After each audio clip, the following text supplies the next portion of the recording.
I am Pamela Seard. I'm 34 years old, and this past Saturday, a hired security guard informed me that I wasn't deemed acceptable enough to walk through the main entrance of my very own hotel.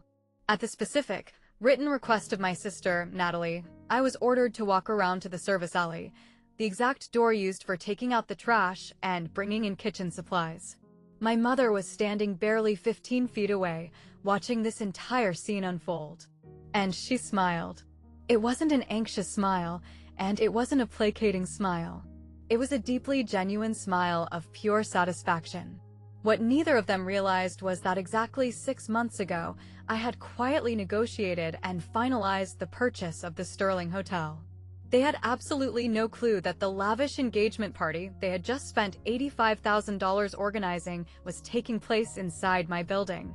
And they definitely couldn't have fathomed what was about to go down when my general manager approached me in front of everyone and asked, "Good evening, ma'am. Is everything to your satisfaction?" Before we dive into exactly how that explosive evening concluded, I'd love it if you could take a quick second to hit the like button and subscribe to the channel, but only if you truly connect with real stories like this one.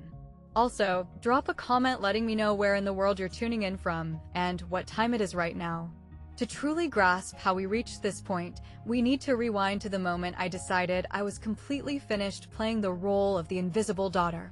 I actually found out about Natalie's engagement via a Facebook timeline update. There was no excited phone call, not even a copy-pasted text message. Just a highly curated public post showcasing a 14-karat diamond with the caption, "She said yes. Celebration details to follow." It took 3 full days for my mother to finally pick up the phone, and when she did, it wasn't to offer a warm invitation. "Pamela, I assume you've seen the big news." Her tone had that distinct, sharp edge she kept exclusively in her back pocket for me. "The engagement party is this Saturday at the Sterling.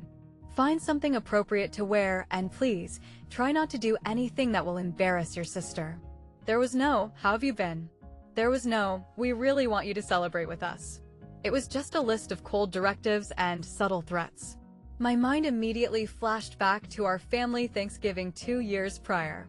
My mother was busy introducing me to the ladies from her country club book club, while Natalie stood a few feet away looking radiant in a designer gown. "And this is my youngest, Pamela," my mother had sighed, gesturing loosely toward me. "She's still trying to find her way in the world." I was 32 years old at the time. I was the sole owner of 2 highly profitable hotels. But she introduced me with the exact same tone someone might use for a college dropout living in a basement. The truth is, my family didn't know about my real estate portfolio. I wasn't intentionally keeping it a secret, they simply never cared enough to ask. During every family dinner, every holiday gathering, every rare phone call, the topic of conversation was magnetically pulled back to Natalie. We talked about Natalie's corporate promotions, Natalie's luxury apartment, Natalie's flawless new boyfriend, Bradley, who hailed from the incredibly wealthy Harrington family. As for me, I was just the background static. What my mother was completely oblivious to, what the entire family was blind to, was that 6 months prior to this phone call, I had signed the deed to the Sterling Hotel. The exact same prestigious venue where my sister was planning to host her high society engagement gala. It wasn't a calculated setup on my end. When I acquired the Sterling, I didn't even know Natalie and Bradley were looking at venues. But it seems the universe has a brilliant sense of irony. After my mother hung up, I just stared at the blank screen of my phone. She hadn't even checked if I had prior commitments. She just operated under the assumption that my life was empty. This blatant favoritism wasn't a new development sparked by Natalie's engagement. It began the minute I was born, 2 years too late to be deemed important, apparently. When Natalie turned 25, our mother proudly handed her a $40,000 check to cover the down payment on her first luxury condo. "You're building a foundation," Mom had beamed, practically glowing with pride. "Consider this an investment in your beautiful future." When my 20th birthday rolled around, I sat my mother down and asked if she would consider a small loan so I could purchase a dilapidated bed and breakfast I had scouted upstate. It was a 10-room fixer-upper, but the financial projections were incredibly solid. My mother literally laughed in my face. Pamela, that isn't a viable business strategy. It's a childish daydream. Your sister actually understands how to construct a solid future. You just float through life. So, I went to a bank instead. I took out a commercial loan with a brutal 18% interest rate. The financial strain of that first year almost destroyed me, but I ground my teeth and made it profitable. Then I bought a second property. Then a third. Nobody in my family noticed. Nobody ever asked. When my marriage catastrophically imploded 5 years ago, I made the foolish mistake of reaching out to my mother for emotional support. My ex-husband, David, had been having an affair. I caught him red-handed, and the resulting divorce was a nightmare. Her reaction is something I will never forget. I warned you, Pamela. You have absolutely no idea how to evaluate people. Natalie would never allow something like this to happen to her. I stopped calling her after that day. I wasn't holding on to any fiery bitterness. My soul was just exhausted. I was so tired of trying to prove my worth to an audience that had long ago decided to close their eyes. A few days before the party, my phone buzzed with an incoming email from Marcus, the general manager over at the Sterling. Ms. Seard, I need to bring something to your immediate attention regarding the engagement booking for this Saturday. The client has submitted some highly irregular requests concerning guest access. Please advise when you have a moment. I opened the attached PDF and my chest physically tightened. Right there, typed out in black and white, was a guest management protocol. 3 specific names were flagged for alternative entrance routing. The first 2 names were former business associates of Bradley's. Apparently, there was some ongoing corporate bad blood. That I could understand. The third name on the list was mine.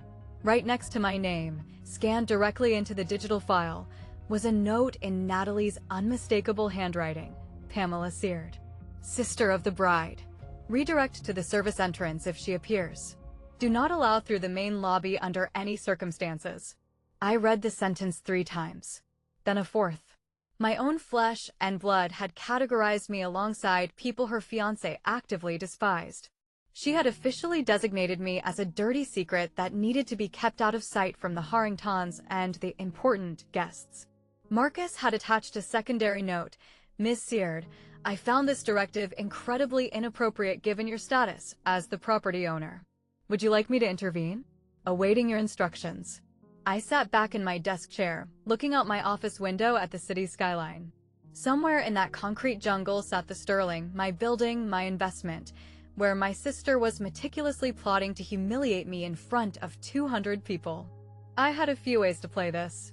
I could easily cancel their reservation and leave them stranded.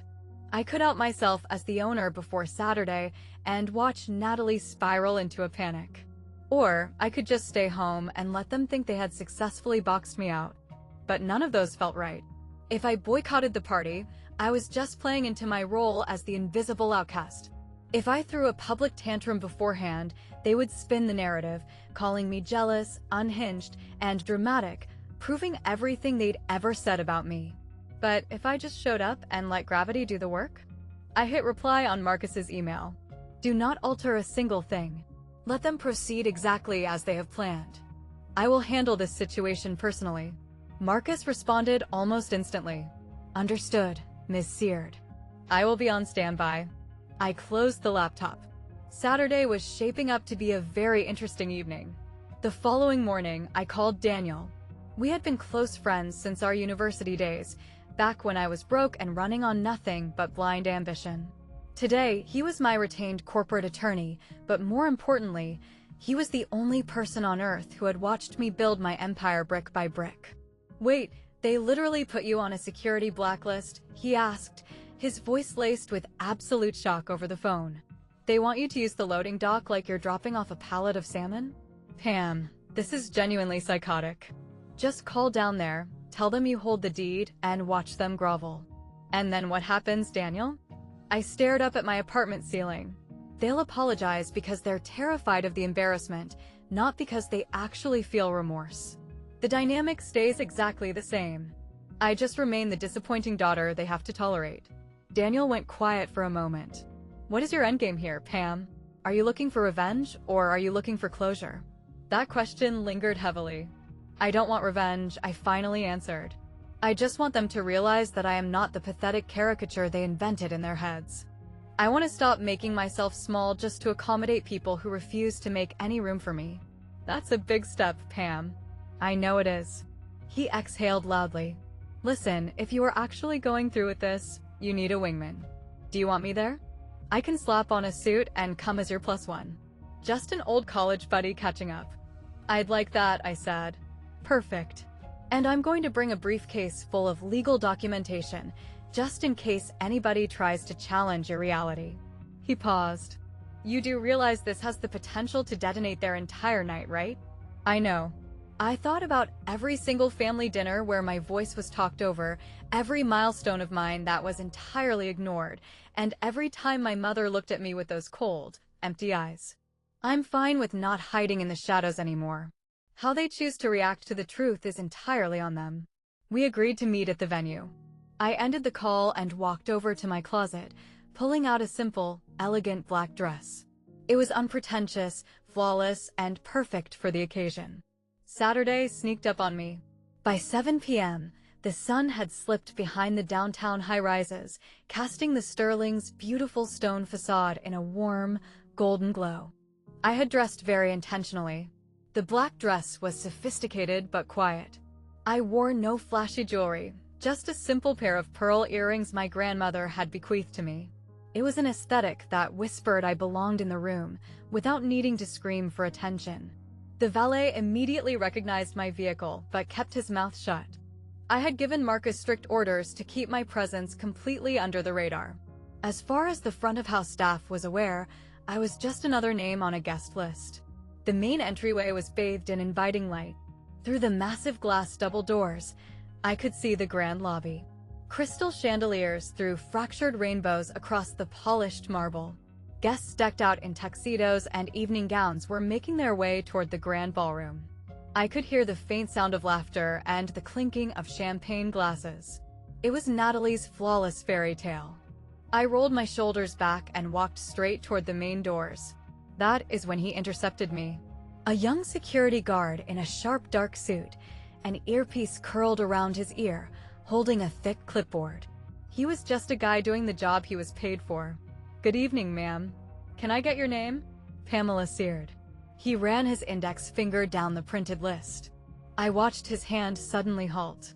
A brief flash of confusion crossed his face before he snapped back into a mask of practiced neutrality. I deeply apologize, ma'am, but I am going to have to ask you to use the service entrance. Excuse me, those are the strict instructions I was given. The service entrance is located around the back of the building, straight through the kitchen corridor. I planted my feet. Would you mind telling me exactly who issued those instructions?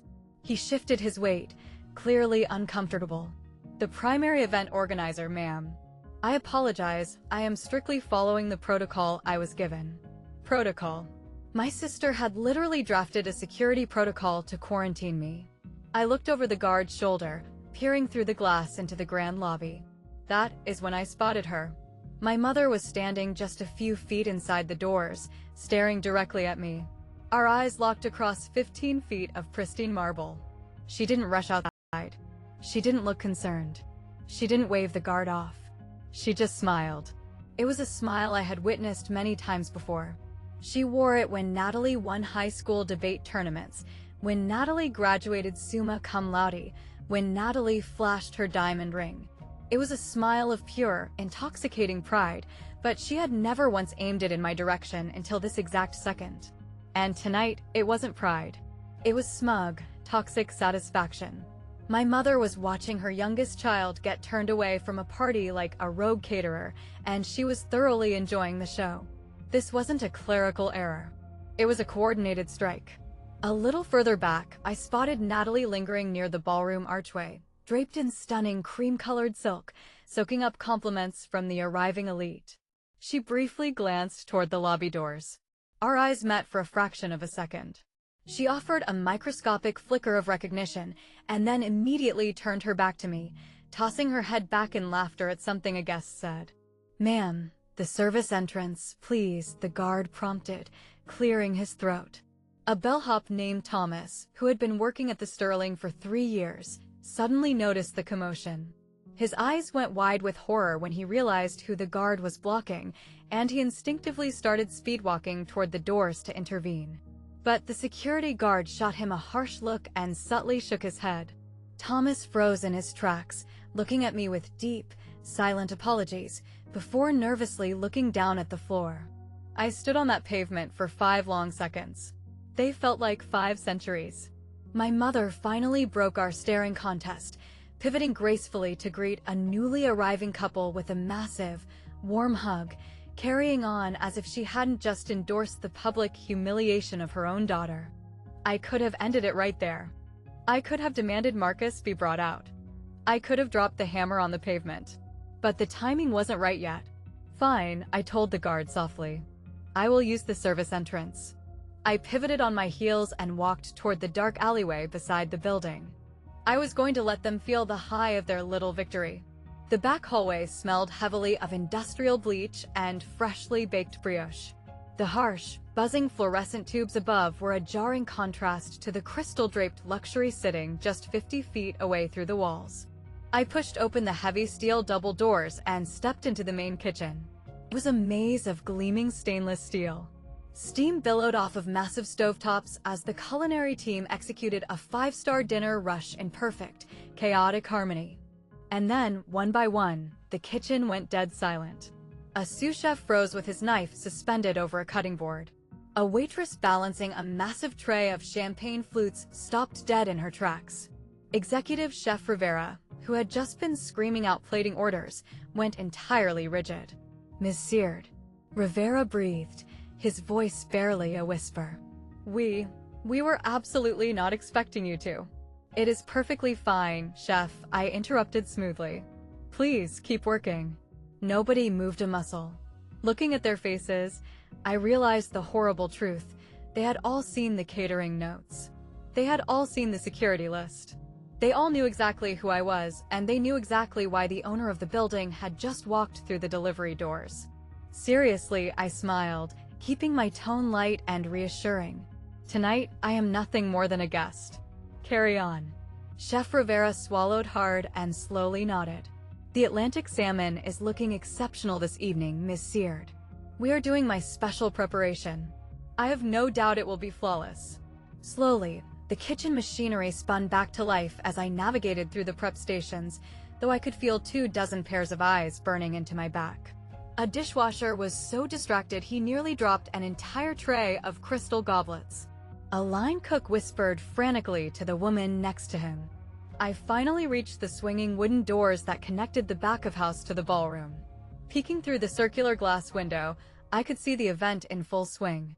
It was a sea of glittering gowns, clinking glasses, and my sister holding court at the center of the universe, Bradley's arm wrapped protectively around her waist. 200 of the city's elite gathered to worship Natalie's perfect existence. I let a tiny, patient smile touch my lips. I smoothed out the front of my black dress, took a deep breath of air, and pushed through the doors. The ballroom was genuinely stunning. Even though I knew the square footage by heart, and even though I had personally approved the massive renovation budget for this room, seeing it fully dressed was breathtaking. Massive tables draped in spun gold surrounded a polished teak dance floor. A live string quartet was tucked in the corner, floating Vivaldi over the murmur of the crowd. Suspended behind the head table was an enormous, elegant sign that read N and B forever. $85,000. I knew the exact price tag because the invoice had been sitting on my desk on Tuesday. My phone buzzed in my clutch. It was Daniel. "I am in position. Standing by the northeast bar. I have the documents you requested." I quickly typed back, "Hold your position for now. Let's see how far they are willing to push this." "Copy that," Daniel replied. "But Pam, do not wait too long. You deserve to be seen." I slipped the phone away and scanned the room. My mother was standing near a massive tower of gifts, gleefully accepting praise from wealthy strangers on behalf of her golden child. Natalie was floating from cluster to cluster, playing the perfect bride-to-be. I had slipped in so quietly through the staff entrance that I had seamlessly blended into the shadows along the far wall. In my understated black dress, without the weight of the Seared legacy attached to my forehead, I was functionally invisible. It was exactly what they wanted. Across the room, I locked eyes with Marcus. I could see the panic vibrating in his posture. His professional instincts were screaming at him to rush over and cater to his boss.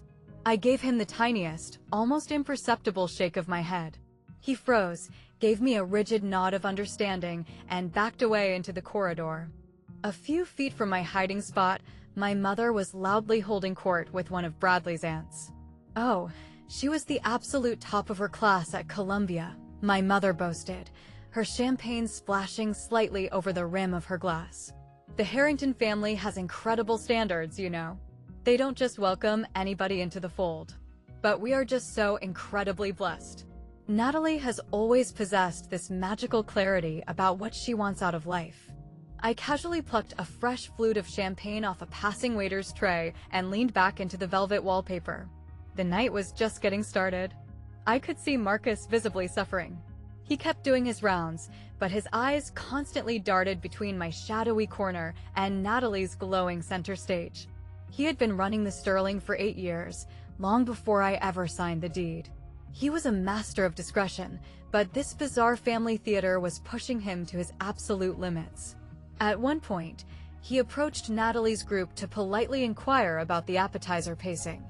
I watched my sister literally swat her hand at him, shooing him away without even breaking eye contact with her wealthy guests. When Marcus finally found a tactical reason to walk past my corner, he leaned his head toward me without breaking his stride. Ms. Seard, this entire scenario is highly irregular and frankly unacceptable. Give me the word and I can. Not yet, Marcus. But ma'am, what they are doing to you. I am fully aware of what they are doing, I whispered. And I am fully aware of how I am handling it. He stopped walking, torn between his professional duty and his personal loyalty. The back-of-house staff is very distressed. Word is spreading fast through the kitchen. Tell the staff I deeply appreciate their professionalism. And Marcus, our eyes met. When it is time for you to step in, I will give you the signal. Until that moment, you treat me like any other anonymous guest. That is the one thing I simply cannot do, ma'am. Then treat me like an anonymous guest who happens to pay your salary. A microscopic smirk, maybe a flash of deep respect, crossed his face. He nodded sharply and walked away. From across the dance floor, my mother happened to notice Marcus lingering in the shadows talking to someone. She squinted, trying to identify who the important manager was servicing. I took a half-step backwards behind a massive floral arrangement. She gave a dismissive shrug and went back to her bragging. Just another nobody in the dark. I glanced at my watch. It was almost time for the speeches. The sharp clinking of silverware against crystal immediately hushed the 200 guests. Ladies and gentlemen, if I could borrow your attention for a moment, Bradley's voice echoed warmly through the sound system. My breathtaking fiancé has a few words she'd like to share. A wave of applause washed over the room as Natalie glided gracefully up to the microphone. She was the absolute picture of bridal perfection. The chandeliers made her silk gown look like it was glowing from the inside out. Thank you all, from the bottom of my heart, for being here to celebrate with us, she began, her voice dripping with practiced warmth. This evening means absolutely everything to Bradley and me.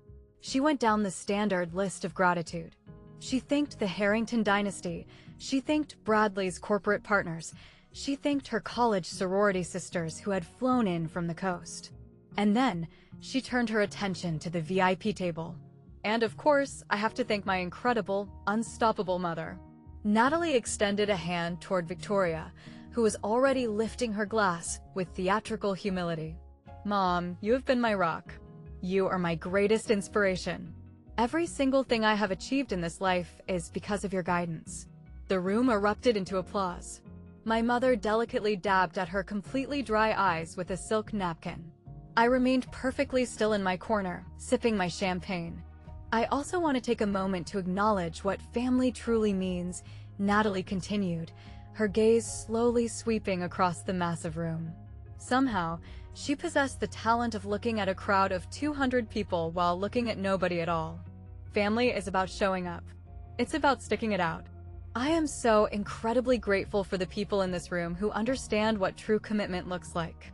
Her eyes finally locked onto my dark corner. For one split second, she looked right at me. Some people in this room have had to overcome personal challenges to be here tonight. She offered the crowd a deeply sympathetic, patronizing smile. Let's just say, not everybody in my family fully grasps the sacred value of commitment. But tonight isn't about the past. Tonight is about real, lasting love. A ripple of highly uncomfortable, scattered laughter moved through the tables. Several guests exchanged awkward, knowing glances. Sitting at the head table, Eleanor Harrington, Bradley's formidable mother, frowned slightly, her sharp eyes scanning the room to see who the bride was taking a public shot at. I felt those words hit my chest like bricks. My divorce.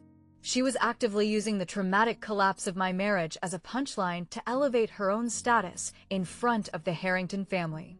My fingers gripped the stem of my champagne flute so hard I thought the crystal might snap. But I held my ground in the shadows. Natalie wrapped up her toast to thunderous applause. But before the clapping even died down, my mother was already standing up, practically wrestling the spotlight away. "If I may just add a few thoughts of my own," my mother announced. She didn't wait for the microphone. Victoria Seard had never needed a microphone to command a room. From the very day Natalie was born, I knew she was destined for greatness. Some children, you just look at them, and you can see their golden path stretching out into the future. She paused dramatically, allowing the wealthy guests to nod in agreement. Raising a brilliant daughter like Natalie has been the ultimate privilege of my life. Watching her dominate her classes, watching her skyrocket in her career, and now, watching her merge her life with one of the most respected, prestigious families in this entire state. My mother hoisted her glass toward the Harrington patriarchs. "To your phenomenal son, Bradley, and to the extraordinary, flawless woman he has chosen to spend his life with." "Here, here," an older man shouted from the back. As my mother gracefully took her seat, a woman sitting at an adjacent table leaned over to her husband. "Wait, I thought Victoria had 2 daughters?" The whisper was just a fraction too loud. It carried through the quieted room, and my mother heard every syllable. I watched my mother's spine instantly turn to steel. She pivoted her head, painting on a sickeningly sweet smile. "Natalie is my ultimate pride and joy," my mother stated smoothly, ensuring her voice carried. Pamela is still trying to find herself." The heavy dismissal hung in the air like a foul odor. Guests shifted awkwardly in their gold-plated chairs. Someone aggressively cleared their throat. Over by the bar, I saw Daniel's jaw clench so tight it looked painful. He shot me a desperate, questioning look from across the room. "Now?" I gave him a fraction of a head shake. "Not yet." But someone else had zeroed in on the awkward exchange. Eleanor Harrington was staring a hole through the side of my mother's head, an incredibly complex expression written on her face. Then, Eleanor's piercing gaze began to sweep the perimeter of the ballroom, hunting for the ghost. Her eyes finally landed on me, half hidden in the floral shadows. For a long, heavy moment, the matriarch of the Harrington family and I just stared at each other. Her eyes were sharp, calculating, highly assessing. She didn't look away in embarrassment. And neither did I. All right, if you're listening to this and silently begging for me to finally stand up for myself, I promise you, the payoff is seconds away. But before I drop that bombshell, let me know in the comments, have you ever been made to feel completely invisible by your own flesh and blood? Would you have walked out, or would you have stayed to finish the fight? Let me know below. Now, let's get back to the moment the entire power dynamic flipped. It took Natalie another 20 minutes to track me down. I was still nursing the exact same glass of champagne, leaning against the wall.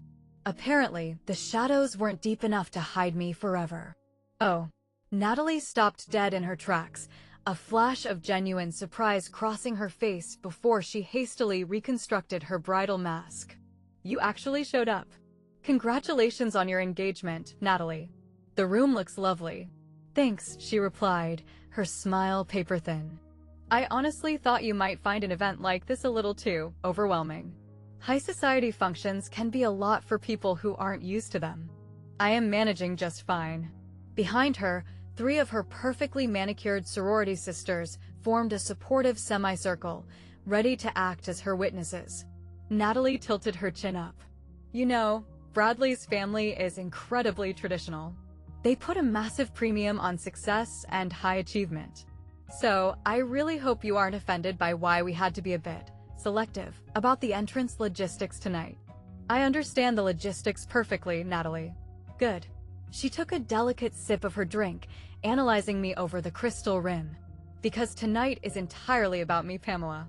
It is my engagement. My moment. Please, do me a favor and try not to make this evening about your situation. I wouldn't dream of stealing your spotlight. Wonderful. Another razor-thin smile. And just a tip for the future, maybe try wearing something a bit more festive next time? A black dress is just so incredibly dreary for a celebration. You look like you're going to a funeral. One of her backup dancers actually giggled. Natalie turned her back to me, preparing to strut away and dismiss me as easily as she would a busboy. But then she paused and glanced back over her silk shoulder. By the way, how exactly did you get past the front door? I specifically told the security. She abruptly clamped her mouth shut, but the damage was already done. You specifically told security what, Natalie? I asked, raising an eyebrow. A splotch of red appeared on her cheeks. Nothing. Just forget it. If you must know, I utilized the kitchen service entrance. Exactly as you requested. For one fleeting second, a bizarre emotion flashed across my sister's face. It wasn't guilt. Natalie was entirely incapable of feeling guilt. It was more like raw shock. She genuinely hadn't expected me to stoop to the level of obeying the humiliating demand. Just past Natalie's shoulder, I spotted Bradley. He had been standing a few feet away and had clearly heard the entire exchange.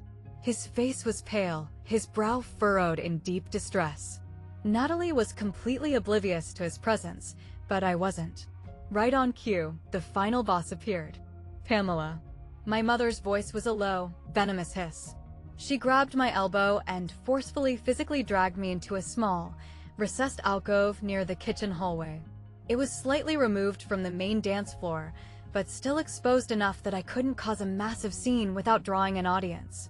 What in God's name are you doing here? She demanded. I am attending my older sister's engagement gala. Do not play smart with me. She nervously scanned the perimeter, terrified a Harrington might be within earshot. You know exactly what I am talking about. After everything you've put us through, you just materialize out of thin air. Was I explicitly uninvited? Her jaw locked tight. This is Natalie's fairy tale. Do not ruin it with your baggage.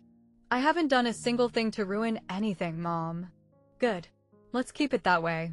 She looked me up and down with undisguised disgust. Could you seriously not bother to wear something respectable? Something that proves you actually made a financial effort? The Harringtons are analyzing our every move. I will absolutely not allow you to embarrass us in front of them.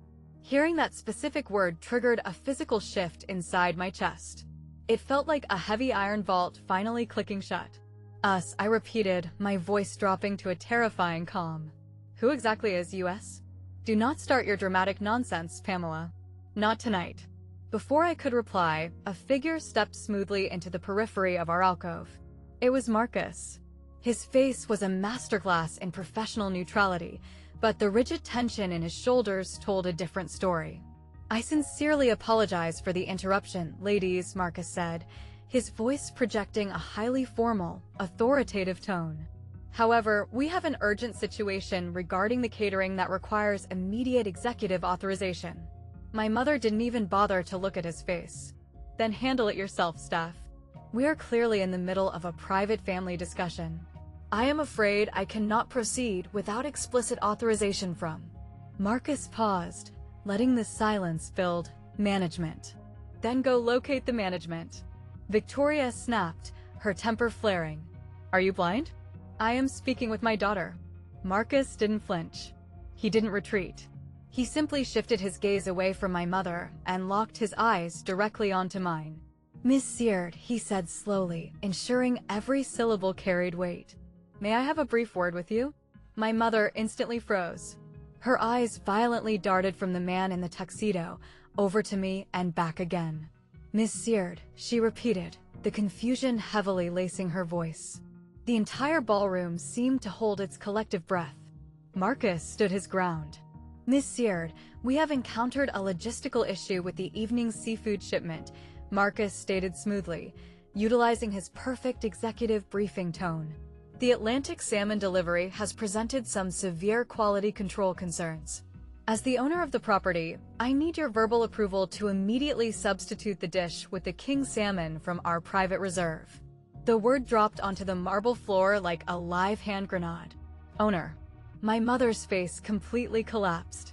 The muscles in her jaw went slack, and the crystal champagne flute in her hand tilted so far to the side that liquid began dripping onto the floor.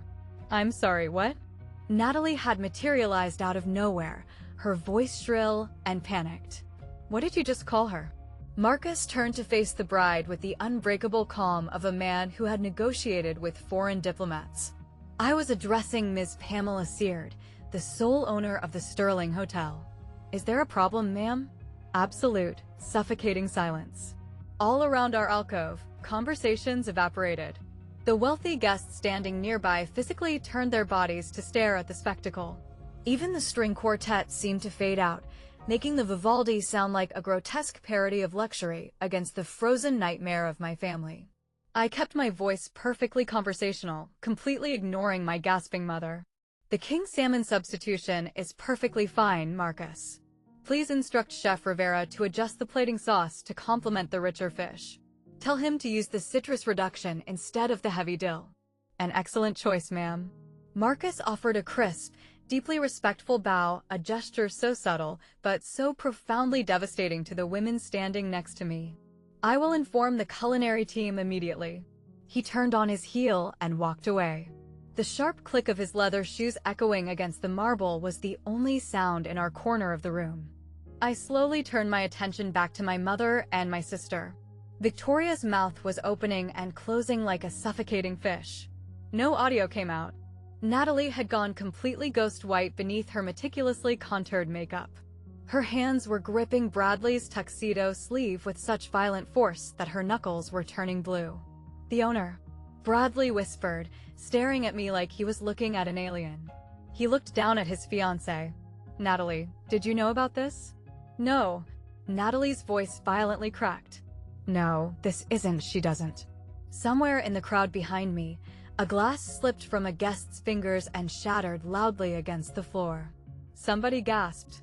And for the very first time in my entire 34 years on Earth, my family was looking directly at me. "This is a sick joke." Natalie's pitch was rising into a frantic yell. "This is some kind of deranged, twisted prank. She doesn't own a damn thing." The whispers began sweeping through the 200 guests like a wildfire. High society elites were eagerly leaning into one another, raising their eyebrows. I saw a dozen cell phones quietly slip out of velvet purses as people rushed to Google my name.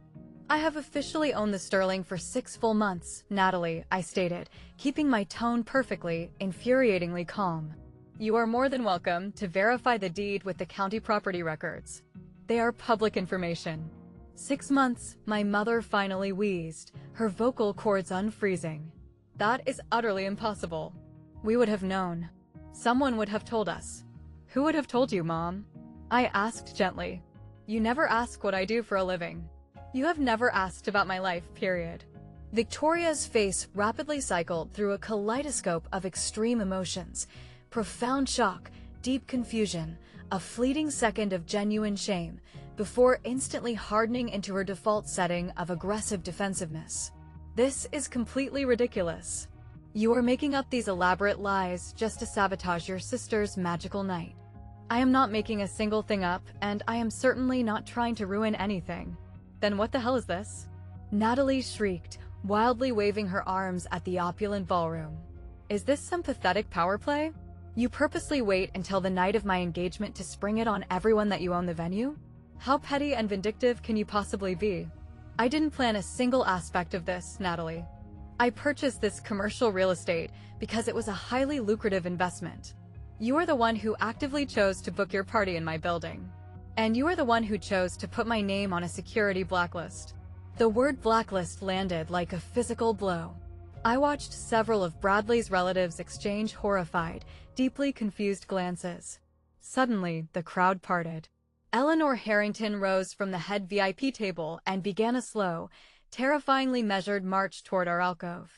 It was the stride of an incredibly powerful woman who never had to rush, because the world naturally stopped and waited for her.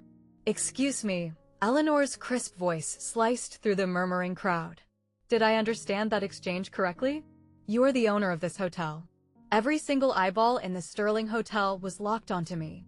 "Yes, Mrs. Harrington. I am."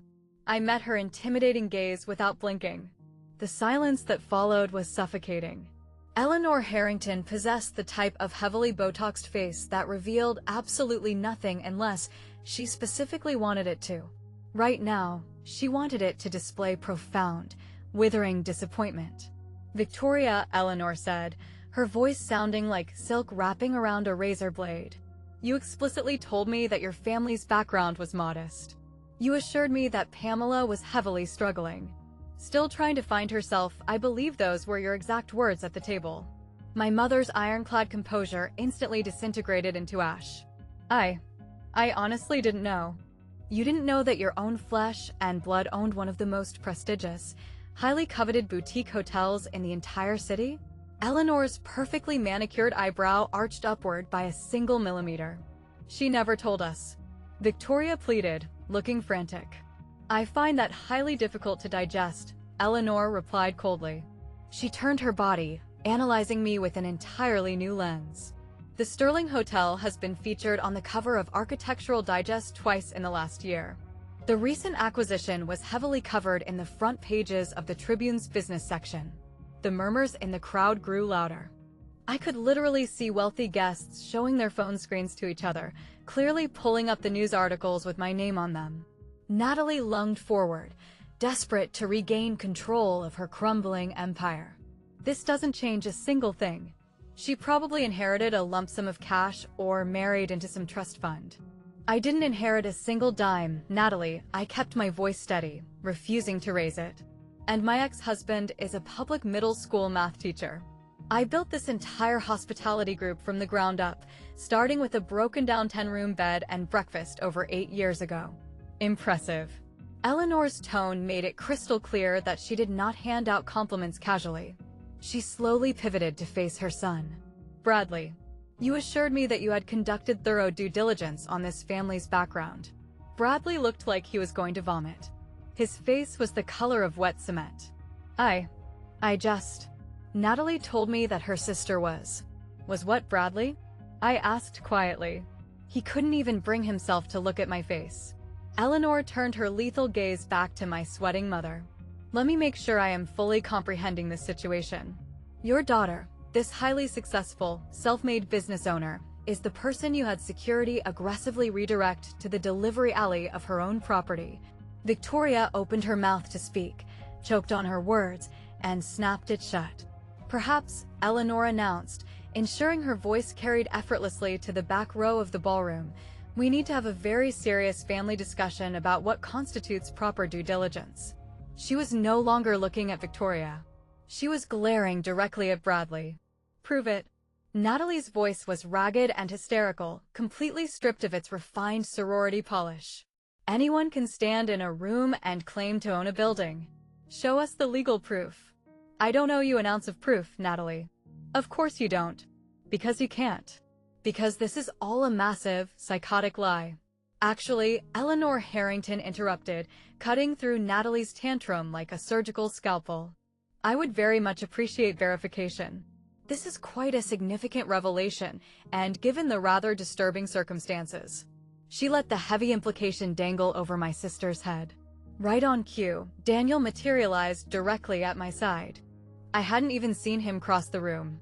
"I happen to have the relevant legal documentation right here," Daniel stated.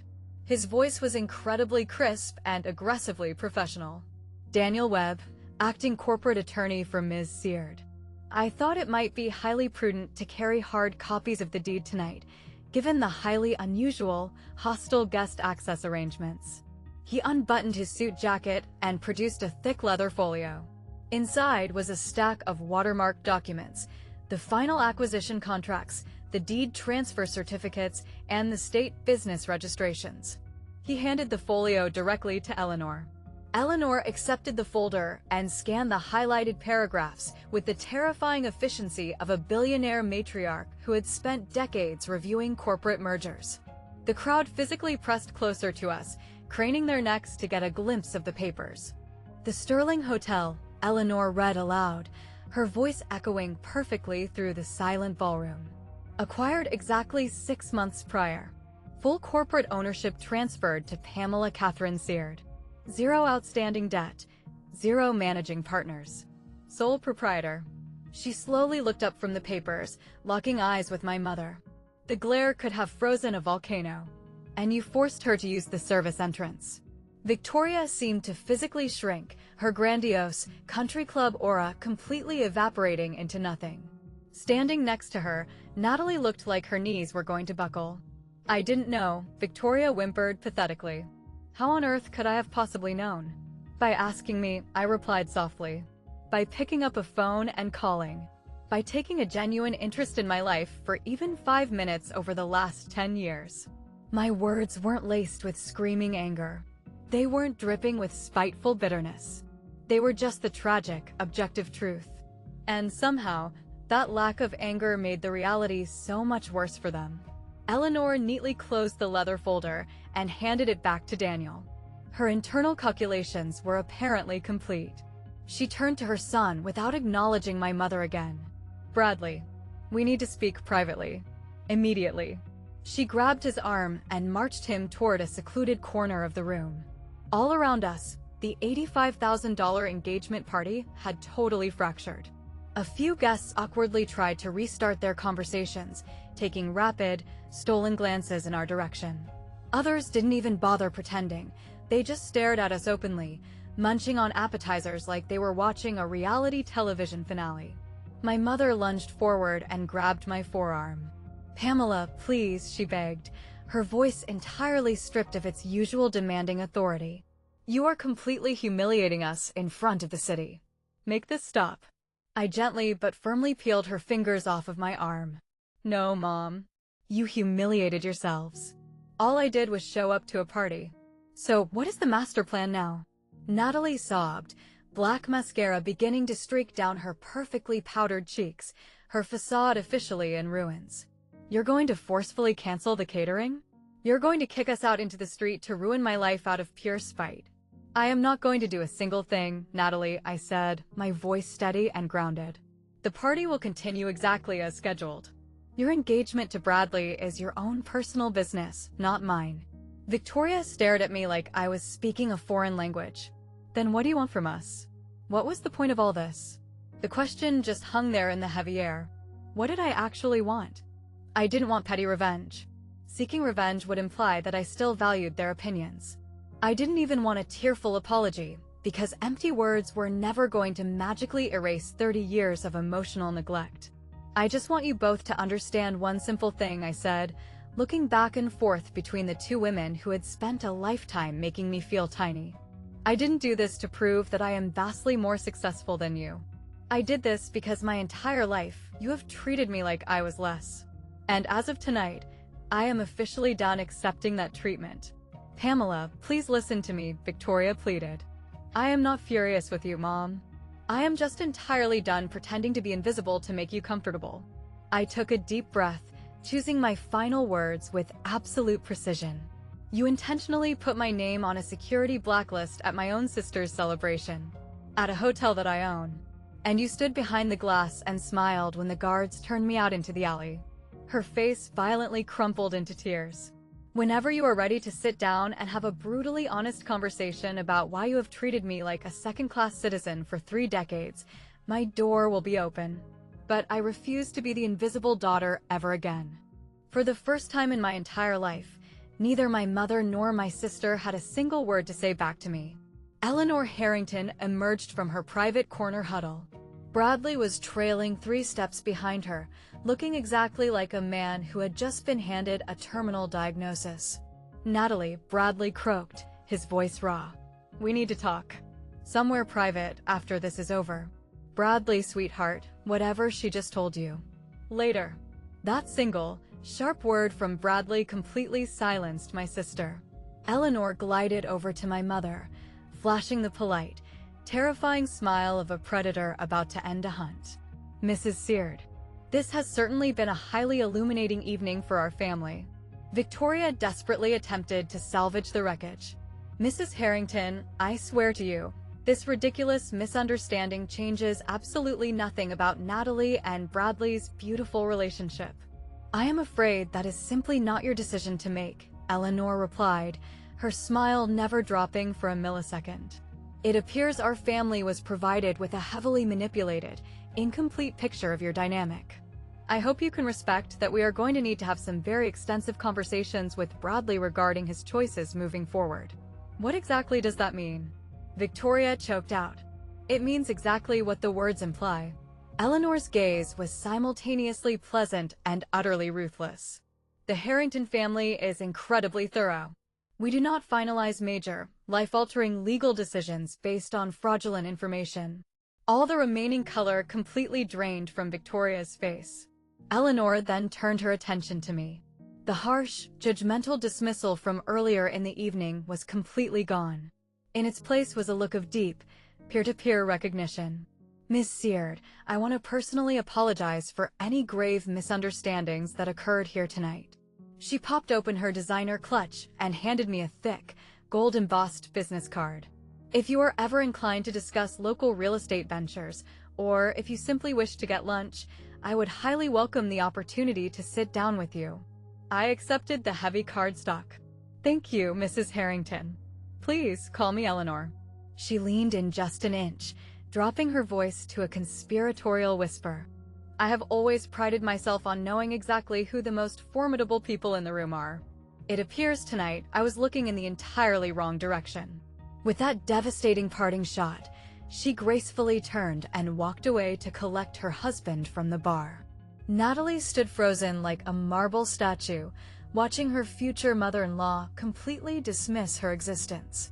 The engagement hadn't been officially called off yet, but the power dynamic had permanently shifted, and every single person in the room could feel the earthquake. I found Daniel packing his briefcase near the bar. He raised a single eyebrow at me. You still breathing? I think so. That was intense. He shook his head, letting out a breathy laugh. Pam, I have witnessed some brutal corporate courtroom dramas in my career, but that was an absolute massacre. Are you ready to head out? I glanced around the massive ballroom one last time. The entire vibe had collapsed. There was nervous, hushed laughter. Guests were rapidly making up excuses to grab their coats and exit early. The fairy tale was dead. I've said everything I needed to say, I told him. Want me to walk you out? No. I need to take this walk by myself. I navigated my way through the remaining crowds, heading toward the lobby. I passed my mother and sister one final time. They were standing completely isolated next to a marble pillar. The wealthy guests had abandoned them, giving them a wide, radioactive berth. I am leaving now, I announced quietly. Victoria looked up at me. Her eyes were bloodshot and brimming with tears. Pamela. I didn't. I wasn't doing it because... She stopped, swallowed hard, and tried again. I just really wanted Natalie to shine tonight. I desperately wanted the Harringtons to be blown away by her. I was only trying to help your sister. I know you were, Mom, I replied, my voice gentle but unflinching. But you didn't have to completely extinguish my light just to make Natalie shine. Those words landed like a physical punch to her chest. I watched her absorb the undeniable truth of it. Natalie said absolutely nothing. For the first time in 34 years, she didn't have a snarky comeback, a clever deflection, or a vicious attack. She just stood there, drowning in her ruined makeup and heavy silence. I turned my back to them and walked straight toward the grand lobby. I walked right up to the main front doors, the exact doors I had been banned from utilizing just a few hours prior. Not a single security guard stepped in my path. Every hotel employee I passed offered me a crisp, highly respectful nod of acknowledgement. The doorman pulled the massive glass door open for me, offering a warm smile. Have a wonderful evening, Miss Seard. Good evening, Thomas. Thank you. I stepped out into the crisp night air. The cool wind against my face felt like an absolute blessing after the suffocating, toxic tension of the ballroom. I stood alone on the pavement for a brief moment, taking a deep, restorative breath. And then I started walking to my car. Behind me, the broken remnants of the party continued to spin. But for the very first time in my life, I wasn't an invisible ghost. I was finally, truly free. The next morning, I woke up to 12 missed calls from my mother. I didn't bother listening to a single voicemail. I already knew the exact script she was reading from, a classic, exhausting combination of wild accusations, frantic justifications, and the manufactured victimhood that the Seared family specialized in. My phone also buzzed with incoming text messages from Natalie. First one, "How could you possibly do this to me?" The second one arrived an hour later. "We really need to talk." The third message arrived at 3 a.m. It was just 3 pulsing dots indicating she was typing, which eventually vanished. She had started drafting a message in the middle of the night and simply given up. At 10 a.m., Daniel called me with the exact legal update I had been waiting for. The Harringtons hosted a mandatory family summit this morning, he informed me, sounding far too energized for a Sunday. My contact over at their retained law firm told me Bradley was getting grilled in their boardroom for 3 solid hours.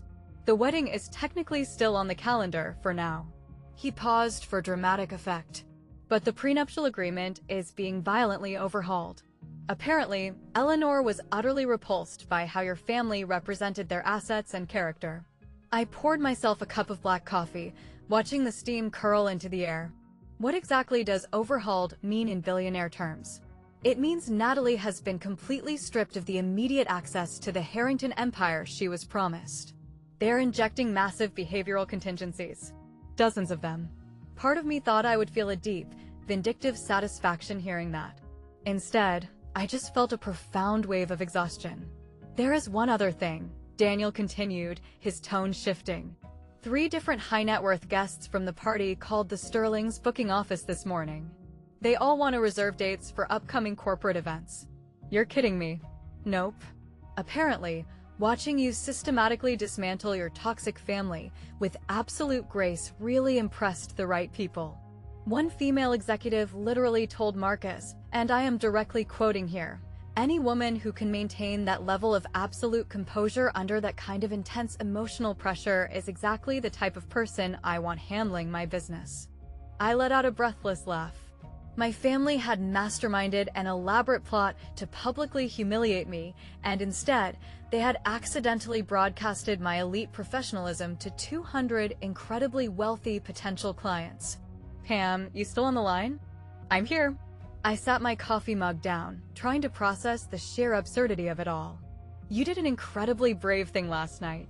I hope you know that. I know, I whispered. But knowing I was brave didn't magically erase the notification bubble showing my mother's 12 missed calls. When the phone rang for the 13th time, I finally swiped to answer. "Hello, Pamela." My mother's voice was totally frayed. It sounded like she had been screaming into a pillow or crying for 12 hours straight, possibly both. "Finally. I have been trying to reach your cell phone all morning. I am fully aware. You have completely ruined everything." The words exploded out of her in a frantic, panicked rush. The Harringtons are openly questioning the integrity of the wedding. They are totally rewriting the prenuptial agreements. Eleanor refused to even look Natalie in the eye this morning. They are talking about putting the entire relationship on a probationary period. I didn't ruin a single thing, Mom. Do not give me that nonsense. You meticulously planned this whole disaster. You bought that hotel specifically knowing that Natalie would. I did not plan anything, I cut her off, my voice turning to ice. I bought the hotel because the cash flow was strong and it was a brilliant investment. Natalie actively chose to host her party in my building. Natalie actively chose to write my name onto a security blacklist. You actively chose to stand behind a glass door and smile while your daughter was treated like garbage. I took a breath, holding my boundary firm. I didn't sabotage your night. I just existed. There was a long, heavy silence on the other end of the line. "You should have warned us," she finally whispered, her voice cracking. "We are your family. Family asks questions, Mom. Family naturally includes you.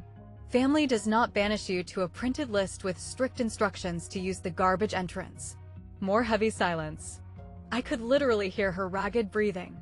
I could perfectly picture her sitting in her living room, desperately scrambling to find a manipulative angle to play. "I honestly didn't know you had become so successful," she said, her voice surprisingly tiny. "You never said a word. Because you never asked me. Not a single time in 8 years. Every dinner conversation was exclusively about Natalie. Every holiday, every brief phone call. And on the rare occasions I did attempt to share a milestone, you immediately changed the subject back to her. That's not." She stopped. She couldn't finish the lie. "I am not angry with you," I said, and for the first time, I realized I genuinely meant it. "I am just completely done pretending.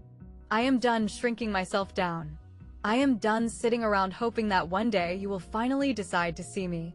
Pamela, when you are actually ready to have a genuine, painful conversation about why you have treated me like a lesser human being for 30 years, I will be right here. But I am not going to be the invisible daughter anymore. Not for you. Not for Natalie. Not for anyone." I hit the end button before she could formulate a response. My hands were violently trembling, but my voice had remained perfectly steady. And that was enough of a victory for one day. 2 weeks later, Daniel called to deliver the final updates. "The wedding is still moving forward," he reported over the phone. "But they have formally relocated the venue. The Harringtons absolutely refused to host it at the Sterling. Way too much traumatic baggage. They couldn't stomach the reminder of the night they discovered their future daughter-in-law was a fraudulent social climber." I was sitting in my brand new makeshift office at a property I had just acquired, a massive, abandoned brick warehouse in the Arts District that I was actively developing into an edgy boutique hotel. I had architectural blueprints scattered all over my desk and a general contractor pacing in the lobby. "And what about the prenup?" I asked, looking over a lighting schematic. "Severely revised. Natalie gets absolutely zero access to any of the Harrington family's liquid assets unless the marriage officially survives the 7-year mark. And even then, her access is highly capped and heavily monitored." I stared out the window, thinking about my older sister. She had dedicated her entire existence to optimizing her personality to trap the ultimate wealthy prize. She finally landed her big fish, but the entire tank had been drained of water. And she is still going through with the ceremony? Yep.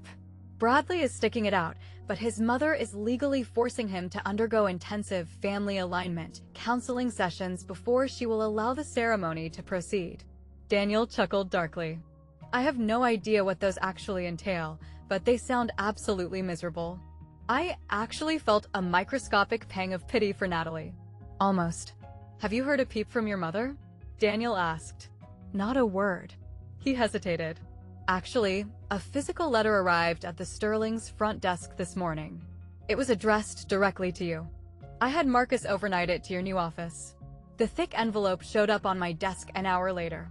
It was addressed in my mother's immaculate, sweeping cursive, the precise penmanship of a woman who prided herself on maintaining high society appearances. Inside was a single piece of stationery. "Pamela, I still do not fully comprehend why you felt the need to do what you did. A dark part of me truly believes you enjoyed publicly humiliating us. But an honest part of me also knows that I have not been a fair mother to you. I am actively trying to understand why that is, and it is not an easy truth to swallow. I am not ready to speak face to face yet. But I needed you to know that I am sitting here and I am thinking about it. Mom." It wasn't a real apology. Not even close. But it was a microscopic crack in her armor. It was something. I folded the heavy paper, dropped it into my bottom desk drawer, and immediately went back to reviewing my construction blueprints. 3 months later, I was sitting behind my desk at the Sterling, watching a gorgeous sunset bleed over the city skyline. The new warehouse property was only weeks away from its highly anticipated soft launch. We had already locked in 6 massive corporate events for the first quarter of the year. Ironically, one of those massive bookings was secured by the exact woman I had met at Natalie's disastrous engagement party. She had watched the entire lobby confrontation go down and explicitly decided that my refusal to be bullied made me the exact type of fiercely competent businesswoman she trusted with her company's money.